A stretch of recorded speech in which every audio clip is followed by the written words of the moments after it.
This is When Science Speaks, a new web series profiling innovative and interesting people working in science and technical fields, from academia to industry to the nonprofit world. We explore how to be a powerhouse advocate for science and your research, how to advance your career in meaningful ways that make you happy, and how to push back on the ongoing assault on science and other related issues of interest happening in the world. Well, hey everyone, it's Mark Bayer, and you are tuned to When Science Speaks. This episode of the show is sponsored by the One for the Week newsletter. One for the Week is a free weekly newsletter sent Sundays to 900 plus subscribers. It delivers to your inbox one resource related to presentation skills, writing, persuasion, or stakeholder management that you can apply right away to boost your effectiveness on campus, in the corridors of power when talking to policymakers, and across the corporate landscape. Interested in getting free insights in your inbox that can help you achieve that without the overwhelm? Just go to onefortheweek.com. That's oneforthewek.com, onefortheweek.com, and join more than 900 One for the Week subscribers. I am so pleased to welcome Dr. Elena Itskovich to the show today. Elena is a biomedical research scientist with a multidisciplinary background in translational neurobiology. She's a community leader with a proven track record of building, expanding, and developing engaged communities of scientists worldwide with keen interests in science, innovation, and business. Elena also is the co-host of Macademia podcast, which explores the bridge between industry and academia and looks at career paths of researchers in academia or outside of it. She is co-founder and president of Nest Catalyst, which is a global entrepreneurship program for Israeli scientists. Elena earned her Ph.D. at the University of Cambridge in stem cell biology and did her postdoc at Stanford University in translational autism research. Elena, wonderful to have you here. Thanks for joining. Hi, Mark. I'm so happy to join you here. So let me ask you, before we get into some of the details that I mentioned briefly in the intro, I want to ask you how you got interested in science and maybe in particular life sciences, because early in your academic career, like even at Tel Aviv University, that seemed to be a big focus and has been one of the themes throughout your professional journey so far. Absolutely. During my high school, I was studying physics and computer science. Then I went to the Army. I was a computer technician, a system administrator for the Navy headquarters. And then the natural path is to go to university. So I just grabbed a brochure of everything they have and just read it from cover to cover and trying to figure out what sounds interesting. And I chose, they had just started a program called, actually, I don't know how it's called in English, but it's a combined degree of life sciences and medicine. And that just sounded very interesting. So I just narrowed down on that. Had my pass on medical degree, but in Israel, it's a very, very competitive program. And I was actually not accepted to it. But that started this very interesting and journey where I really feel like doing this, researching this, promoting this is really one of the things that really helps everyone and brings value to it. So I was very happy to continue on that path that just sounded interesting and fascinating at the very beginning. Yeah, it is. There's so much value there, as you point out, and it can have such a huge impact and is having such a huge impact all around the world. As a postdoc, your focus was translational autism research, which I mentioned in the introduction. Would you tell us more about your work there and any hypotheses or even preliminary findings that may have emerged as part of your research? I did many different things, different avenues of research and exploration during my postdoc. The one that I was most excited about is trying to bridge that gap of basic research and translational research. So I was coming with the very basic skills in stem cell research, coming from Cambridge, coming from MIT from before, and having the tools to study cell differentiation, cell-fate decisions, expressions, and so on, understanding how cells work. And when I was searching for a lab for my postdoc, I wanted to see how I can apply that knowledge and skills into something that is closer to clinics. So I chose a lab in Stanford that was doing research or clinical research studies. And I wanted to combine their sort of following and actually treating people with specific interventions and then taking blood cells from them and really trying to then making parallels of how these cells behave compared to how they actually respond to treatment. So I had this really big, ambitious plans of how I'm going to collect blood samples from patients undergoing that study, then identify the population that is responding to treatment, and then go ahead and study their cells in a dish in a lab. But then COVID hit, clinical trials were halted. The whole study was really in danger. It just felt that from a very ambitious project, it became really an almost impossible one. So I left Stanford at that point. But I also published on social functioning and the relation that to different biologics, and some placebo, how placebo is actually related to social functioning and to oxytocin. That was a really interesting paper as well. That's fascinating. Yeah, we'll definitely put a link in the show notes to that paper. Really, really interesting. I'm just thinking right now as we're talking in September of 2023 about some recent news from last week about the US FDA advisory panel saying that a key ingredient in a lot of these decongestants doesn't actually work at all.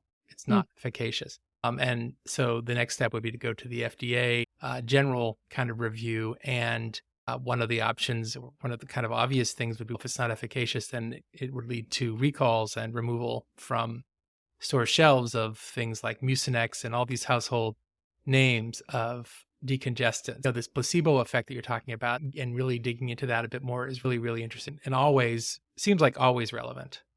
Absolutely. And it's critical to think about it in almost obviously every clinical intervention, but also non-clinical ones. The amount of the expectations that we set are important to almost every decision that we do. And if sort of trying to study that either in academia setting, but also in business setting, you have to incorporate that understanding to your analysis as well. Love it. In addition to life sciences work, communications and community are major touchstones in your professional journey so far. It can be really challenging to translate complex topics into language that potential investors, for example, can understand. Do you have certain techniques or approaches you found particularly helpful in this regard? And then I'm going to ask you a follow-up. Yes, communications. That's challenging, I think, for everyone, probably for scientists the most. My suggestion is practice. I found that when I hear myself tell the same story over and over again, I identify where am I missing words, where my message is coming across, when it's not. I identify how people respond to specific words or specific ideas, and sort of testing different ideas, different words, different concepts. As you tell the same story to different people, you start to crystallize what really makes sense, what really works.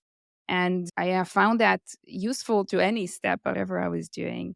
And I would just suggest just start doing it. I really think that all of my sort of work around community started volunteering. I started to volunteer in an organization called Science Abroad, where Israeli scientists abroad doing a postdoc usually came together in small communities in different locations.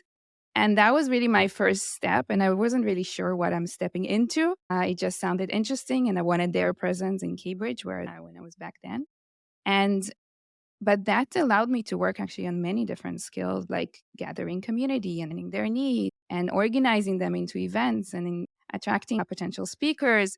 So it started this roller coaster that I really didn't know where it's leading. And now that I know a little bit, I find it very exciting, this path of starting with volunteering to a cause that you believe in and developing your skills and expertise as you go. Yeah, I think that's such an important point. And it's interesting because I recently interviewed Amber Mace, who was CEO of the California Council on Science and Technology and is now moving over to be a senior person at the California Academy of Sciences. And her PhD is in marine ecology. And she really got into the policy realm by, like you're suggesting, by volunteering to take notes, as she described it in a previous episode. If folks are interested in that episode, you can find it at whensciencespeaks.com and on any podcast platform that you listen to. Amber Mace it was great talking to her about that, but that's how she really was able to break into the science policy realm. I want to ask you also, obviously you're at least bilingual with Hebrew and English. Maybe there are other languages. Yeah. What's your other language? Russian. I was born in Russia, and I immigrated from Russia to Israel when I was 8. Wow. Okay. So this really is applicable to you because you think in being trilingual, when you're speaking in, I don't know if you consider your native language Hebrew or Russian or Hebrew. what, Hebrew. No, obviously we're having this interview in English and your English is perfect. But when earlier on in your experience with English, maybe there was some sort of translating that was happening in your own mind as you were moving from Hebrew to English. And of course, translation is an aspect, is what we're really talking about. How do you communicate in ways your listeners can understand? And that involves translating complicated topics too, which can't be word for word, obviously, because the original words are not familiar to your listeners, and taking expressions and just grafting them onto the other language wholesale doesn't work, as I've found out in some embarrassing fashions when I lived in Paris and I was speaking French. And so, yeah, I would love your thoughts on how, or even whether you think being trilingual helps you sometimes really explaining complicated things because you're used to translating, or maybe it can also make it more difficult. Good question. I'm not sure. I see my children are trilingual as well. And it's interesting to see them communicating and going to where it's easy. It's funny because they can speak in one language and then they know that this topic they covered in school. So it's obviously in English. So it's hard for them to translate in Hebrew. So they sort of go to English, explain something, then go back to Hebrew because they know that I prefer them speaking Hebrew to me. So they have this sort of switching that happens. And I think that's the main thing is that I found that if you want to communicate something in a specific language, you have to generate that content in that language. You have to start speaking it, preparing it. I wouldn't write out anything in Hebrew and then try to translate that so Yeah. that they communicate also in your own mind to find the words, to find the expressions you need. Actually, for example, for me, it's very hard to speak about what I do in Hebrew because I rarely do sort of explain it to others in Hebrew. Um, and it's funny because, for example, I have a pitch for Nest Catalyst that we'll touch. I've done it probably 100 times by now in English, but every time I need to talk about it in Hebrew, I stumble because there are words that I haven't figured out, even though I consider it my native language or almost native. I have not thought about them. I didn't identify them in my mind yet. So I find that what really helps me is to stay focused. And even if it's not my main language, if that is something I need to talk about in a specific language, just to focus on that. And in Israel, they're actually really good at supporting people to learn English in different ways. Them is actually having TV shows. We never have TV shows that are spoken over in Hebrew. It's always just the subtitles. So we hear English very often, all the time. I did my master's in Weizmann Institute. All of the teaching there was in English. Our thesis was in English. Obviously, research papers are in English. So I started using English much earlier than actually leaving Israel. So having that experience is really helpful in identifying the words you're going to use and identifying and building the concepts you want to talk about. Yeah.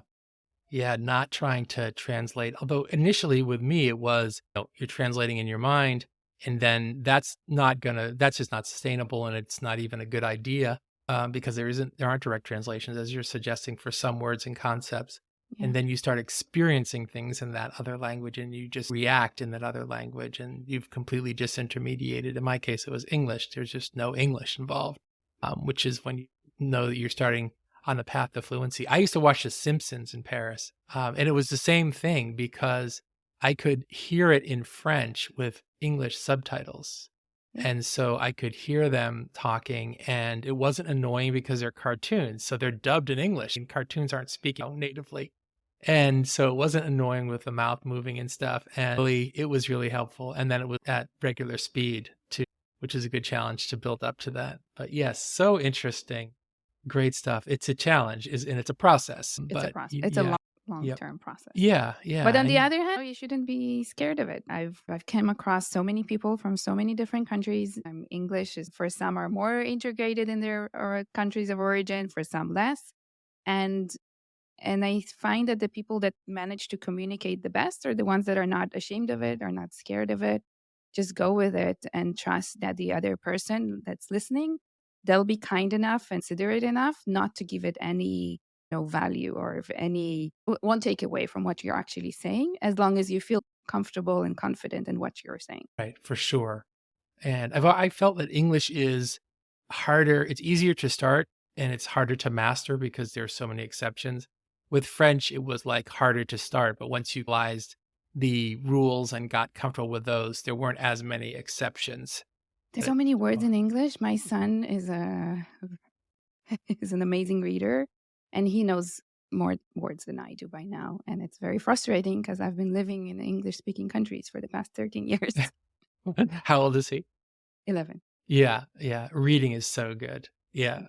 So important. I want to ask you now about macadamia and this great podcast that you both produce, co-host along with your colleague Ofer Barnea. And that's exploring the bridge between industry and academia to really understand how basic scientific findings take shape into products and strategies, which I find super interesting, how to make that translation.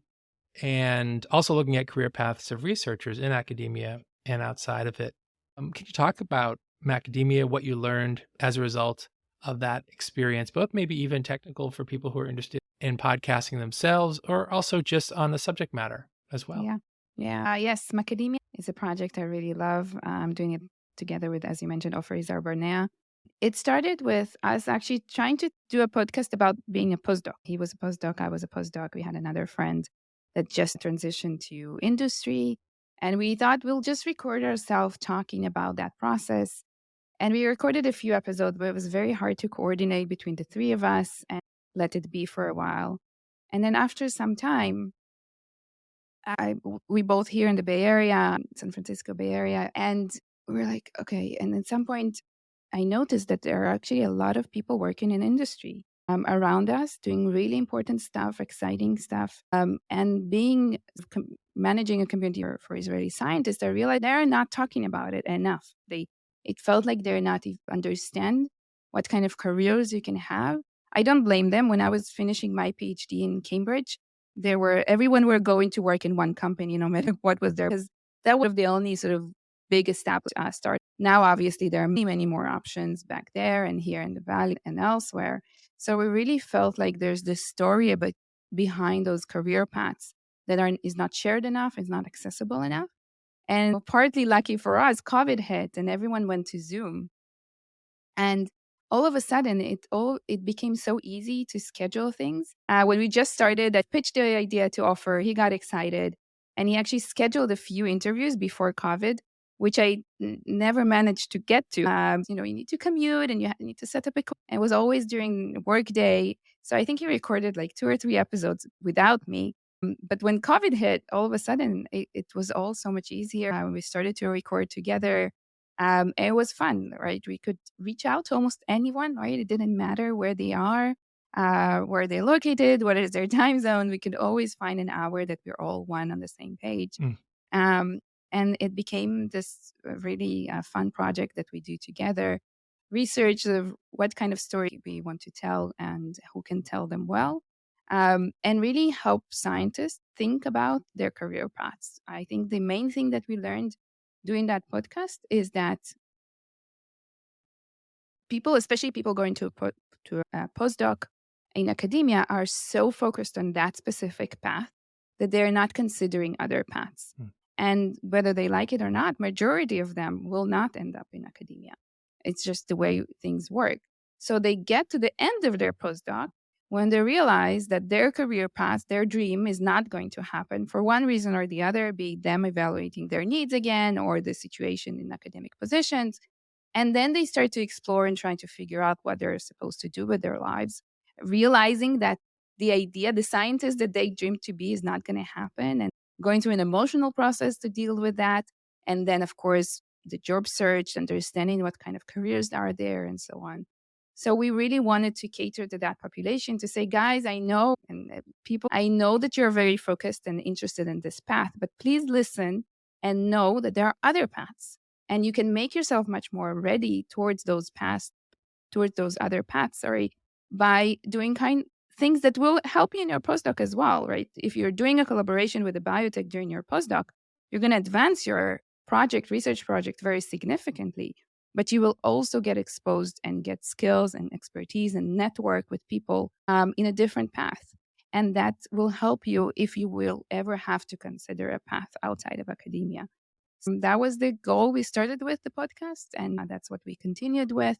So we explored both sort of how people got to their positions, what kind of collaborations they did, what kind of volunteering done, what kind of tools they gathered, so that would help allow them to do the jumps that they would need in their paths. But also many times we're just interested in science. So for example, one of our early episodes was in baking with a baker that did biochemistry, Ph.D., and then moved on to actually leaving academia and opening a baking lab in France for bread. And we talked about how he uses research and science in order to study the yeast composition in baking, and how they're using research approaches in order to improve their baking. By the end of the episode, I told him, "You convinced me every baker should be a PhD scientist." So that's really fun to be able to do it. And I think from just doing the podcast in general, is just do it. If there's something that you're interested in and curious about, it's hard to expect what you're going to learn from doing it. And I think one of the things that eventually happened is that I talked to so many people about entrepreneurship in science and about investing in science and leading companies in science and invest in and really have to have a view of that process from different angles through the podcast, that I thought about the entrepreneurship program. Yeah. That seems like another theme we're talking about here is seizing opportunities that are maybe volunteer opportunities at the beginning or a hobby, being a little bit more strategic about it and really pursuing what you're interested in. Yeah, really good advice. You're also a board member of Science Abroad, which is an Israel-based nonprofit organization that harnesses the power of senior Israeli scientists living abroad. It also inspires connections with local communities, international scientists, and with Israel. What can you tell us about Science Abroad? It's a really, as for listeners, you and I met several years ago through Science Abroad, as it turns out, and I guess virtually too. So we never actually met in person. This was well before COVID, though. And I was really intrigued by what Science Abroad was doing. So I'd love for you to share that information with listeners. Yes. So Science Abroad was started by postdocs. So people coming to Harvard and MIT to do a postdoc, feeling a bit lonely, searching out for connection in their local environment in Boston, searching for feedback that is constructive and helpful, searching for a community while they're abroad, sort of people that are also focused on their sort of the path that they have chosen for them. As I mentioned, many Israelis come to the US to do a postdoc, which is really a necessary step if you want to go back to academia. And 3 postdocs, feeling lonely, started to have meetings, gatherings back there in Boston more than, I think, 12 or 15, 13 years ago. And then when they actually moved on and finished their postdoc, starting to think that whatever they're doing in Boston, the community that they've started to build in Boston can be applied elsewhere. So they actually built a nonprofit in Israel. There's a small managing team back in Israel, and majority is actually did by volunteers in different locations.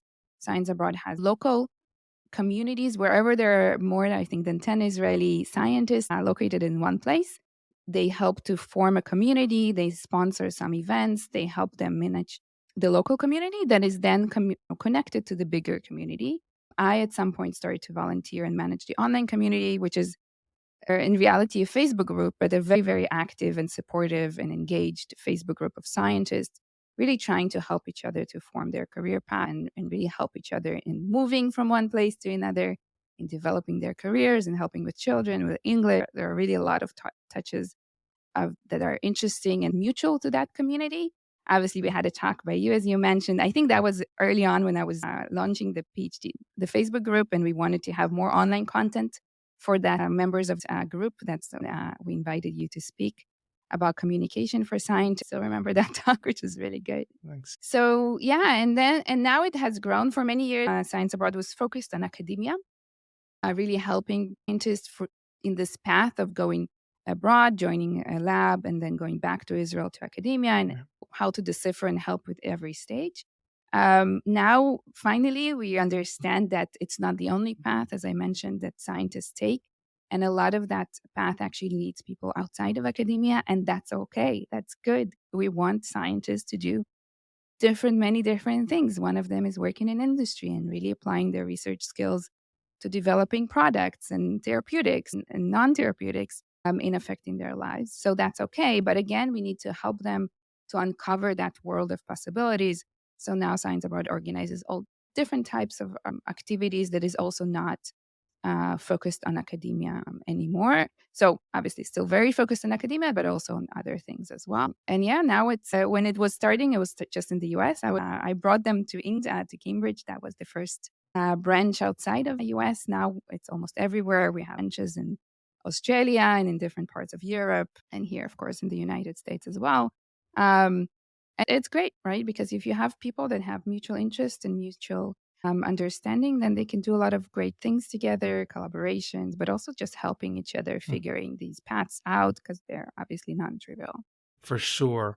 It's interesting because I was going to ask you, as an international student and then trainee, some of the challenges that you face and how you dealt with them. One of the things that really emerges in our discussion or from our discussion is community, and you seeking out community, you building community, you creating community. And then, of course, once you do that and you are in touch with other people who are experiencing the same things or are also in a position to assist, or maybe they did experience something like that 3 years ago, and now they have some good ideas that they can share with you as you're navigating this particular situation, perhaps. I'm wondering if there are so seeking out community seems to me maybe one way to address these challenges that foreign students can face in the United States, or even like you did, or creating a community with just a few others, perhaps. Any other thing come to mind as you think about challenges that foreign students face and ways to overcome them? Well, yes, I definitely think communities play an important role here. I think as an individual, there are so many things you need to face when you're moving abroad, and you're first of all you're detached from your family, but you're also detached from your friends, from your colleagues. You're really alone, and there's no reason for you to feel alone because there are many people that are facing similar challenges to you. So either seek out existing communities or start building one around you are really good strategies in order to start facing things together, because people face similar challenges. We all feel and think that we're so unique in our struggles. In reality, many face those struggles. I remember one of the main things that happened in the group, in the Facebook group I mentioned, there was one postdoc that wrote to me that he's in a very difficult situation. He just moved to do his postdoc a few months ago. So nothing is working well. He was like top of the line back then, back in Israel. Now he's like just one of the postdocs. The project is not working well. He's doubting himself that he can do this process. People are not being nice to him. The family is struggling. There's so many things. Did I do a mistake? And then I told him, you know what? I'm going to put your concern as an anonymous post in our Facebook group, and let's see what they say. Like, maybe your struggles are so unique, no one has faced them. And the amount of people's writing, like, what? Is there another way to do this? Like everyone struggle with similar things. Everyone doubt themselves at some point. Everyone find themselves in different situations. And just knowing that others are going through this is not unique to you. I'm sure you've talked many times about imposter syndrome. There challenges, they're just mutual. And if others that are facing similar challenges and how they overcame those challenges, you feel stronger, and you don't need to solve everything your own or yourself. And also, I think a lot of the times you don't appreciate of how much help has actually been set up to get ample universities. If you really tune in and think and explore what the university has set up as a postdoc, for example, to help you figure out accommodations and visa and communities and training in English. I was doing a postdoc here at Stanford. There's so much that you don't even have the bandwidth to appreciate how much there is. So I would encourage everyone to, again, step out of their shells and ask for help, be it from their communities or be it from the universities, or just someone that has gone through something similar. I'm sure there will be a few points for them to offer you help. A lot of the times you don't appreciate how much people want to help.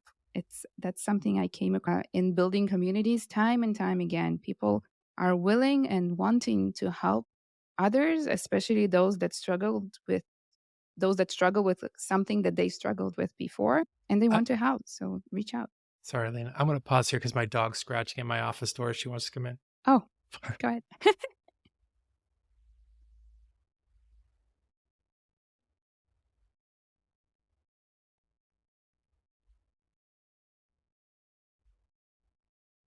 She doesn't like it when she can't get in here. That's Sorry. okay. Can you hear me okay? Yeah. Yeah, I can You hear you good. All right, great. Okay, got it. And we'll obviously clean that end up. Cool. So I'm going to ask you about Nest Catalyst. And then the last question is on a seasoned entrepreneur, one piece of advice or lesson, which you could address if you wanted as part of Nest Catalyst. If you don't, that's fine too. And I'll ask you it separately. Sorry, I think it was it. So, advice for. Oh, first I'm just going to ask you question 8, which is just about Nest Catalyst. Okay, yeah, And so yeah. you can do what you'll do. And then the last question just is like, as a seasoned entrepreneur, what's one piece of advice, or Okay. guidance? Yeah. If it's comfortable and you want to answer that question as part of Nest Catalyst, fine. If not, that's fine too. I'll ask it No, to you no, separately. it's Okay. it's great. All right. So, Elena, your latest exciting entrepreneurial initiative is Nest Catalyst, where you're co-founder and president. Can you tell us about Nest Catalyst, the goals that you have, the goals you and your team have for the organization, and how listeners interested in learning more can learn more, and and how listeners interested in learning more can do that? And we're going to have, of course, a link in the show notes to Nest Catalyst. Thank you. Yes, it's definitely something I'm very excited about. I alluded to before briefly is that when I talk to so many people that are doing entrepreneurship in life sciences, seeing how much they're driven by impact, how much impact they know they're going to bring to society, and understanding their passion and how, I don't know how listeners would react, but when I was doing my PhD, if I was mentioning that maybe I'll go to industry, it was like, oh, you're just driven by money, right? You want a salary that's bigger. I was like, no, I think we can do things. And then doing the podcast, I learned about how much people are actually driven by impact and what scientific change can actually do for people's lives. And having that impact in front of your eyes really changes the way you work and do things. So I was really captivated by that to see and to know how much life science innovation and entrepreneurship is taking off. Technologies were developed on the Benny in the passing years that really allow to take approaches and expertise that were belong to basic research academic labs, but now you can use larger scale things outside of academia. And if you think about genome editing, if you think about genome reading, there are a lot of technologies that now don't cost as much. The cost of sequencing a genome has down so dramatically in the past decade that now you can use that information in order to think about products and things that can actually help people in the near future, right? Not in decades apart away. So that's got us thinking about what can we do so we talk about more about entrepreneurship. I could see that, for example, the community I manage of scientists are not thinking enough about entrepreneurship. I was, posting some grant opportunities or entrepreneurship program, and there weren't really a lot of takers. So I decided to tackle that problem heads on to understand why we're not thinking enough about entrepreneurship. What can we do in order to help scientists do entrepreneurship? How can we support them better? What kind of program will really fit their needs? And I think that's, if I think about myself, what I want to do in life, I think that's the best thing that I can do is to encourage and allow for more scientist entrepreneurship. I think that would be the biggest impact I can do. So I designed that program. Nest Catalyst is an entrepreneurship program to any Israeli scientists that want to build a company based on science and research. It's a program of 6 months where we really brought different experts and experts of the field, be it in company building, in funding, in law, really a huge group of people that, as I mentioned before, want to help people do this properly from start. So we have dozens and dozens of different professionals that gave a talk, made themselves available for questions. We had Goodwin that we partnered with providing different, for example, insights on IP, licensing, IP strategy, talking about negotiations, talking about funding, of course, really covering a large cohort of things that are relevant specific to life science entrepreneurs. And by doing this program, we actually help two things. Sorry. One is network, really bridging that gap outside of academia. People spending so many years there really need help in starting, like where to start with. Who can I ask that knows about sales or product development or marketing? So building that network with them and for them. And also skills, right? How do you write a business? How Mhm. do you de-risk your technology? How is funding is built and what are those financing rounds and how do you get equity and things like that? So really, really fast and concentrated, give a lot of knowledge and network so that they can actually take their skills, what they gained. And I think they gained a lot of different skills while they were doing research in order to start building companies big and strong and successful early on. Thank you for that. Really great highlights and important aspects for things that people to think about. I want to reference something that you said earlier, which is sometimes you reach your postdoc, you're getting ready to finish your postdoc, and as you pointed out, for one reason or another, you may not be staying in academia. That had been your plan perhaps throughout your academic career, and that's not going to turn out that way. And thinking about entrepreneurship as a really viable option, as you point out, this ability to really make an impact, which isn't just about entrepreneurship, but is beyond that too. But just focusing on entrepreneurship for a moment, are there things, and I sort of said, well, it would be good earlier in your career, perhaps, if you had done certain things that would be very relevant to a career beyond academia, even if academia were going to be your number one choice. As we know in Mhm. life, things don't always turn out exactly the way we wish them to. Are Yeah. there things that you would advise listeners who might be thinking about entrepreneurship right now or open to it at least that maybe they could do while they're a trainee or while they're still pursuing their PhD? Absolutely. So I would just say start experimenting with things, start getting out there. First of all, meeting people. If you just talk to someone that is working in a startup, try to figure out how does that work? What do they do? What kind of impact do they see for their work? Their day to day looks like? Talk to someone that works in investment, talk to someone that works in a big company, talk to someone that works in a small company. Just start meeting people, understanding how their world looks like. Because once you do, nothing seems scary. Nothing seems impossible because you've seen people that more or less like you, with more or less no education like you, that are succeeding to do different things. And you'll have more connections and understanding and insights into different career paths, different, industries, and so on. Just talk to people. The other thing is start volunteering, start doing collaborations, start working on projects that could be useful and relevant to other organizations. Start building those bridges. Again, I think it will help you in your academic path, right? Even if you stay on your academic path, if you collaborated with a large company and made a very large scale project, you will publish well and they will advance their mission. And you'll gain not only that publication, but also this network and skills and understanding of how a company works. So, again, start doing those things in parallel to your research. I know we're usually in academia very focused. We feel like we don't have time to anything else.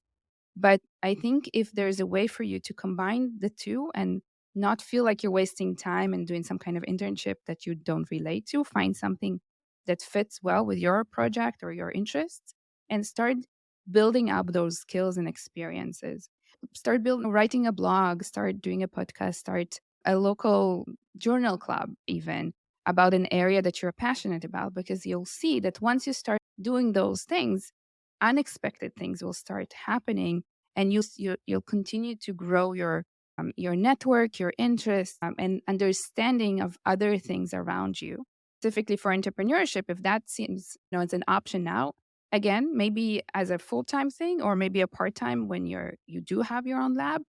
Again, start talking to entrepreneurs, start seeking out opportunities to help startups to solve a specific problem. I think every insight that you can get into something else, and a lot of the times I say that you'll learn better by doing and not just reading about it. Um, Try to do that. Try to find the time, even if 10 hours a month or 5 hours a month. Try to do something that is starting to build that bridge for you. Wonderful advice. Thank you, Elena. Your journey has been inspiring. The work that you're doing to build community, communication, impact, and assist other people in really maximizing their impact is just really so meaningful. It must be a really fulfilling way to spend your time professionally. It absolutely is. Thank you for being here. Thank you, Mark. It's great. And listeners, thanks for being here on this episode of When Science Speaks. And I hope you will be back next time for the next episode of When Science Speaks. Thanks for listening. Be sure to click subscribe. Check us out on the web at whensciencespeaks.com, and we'll see you next time.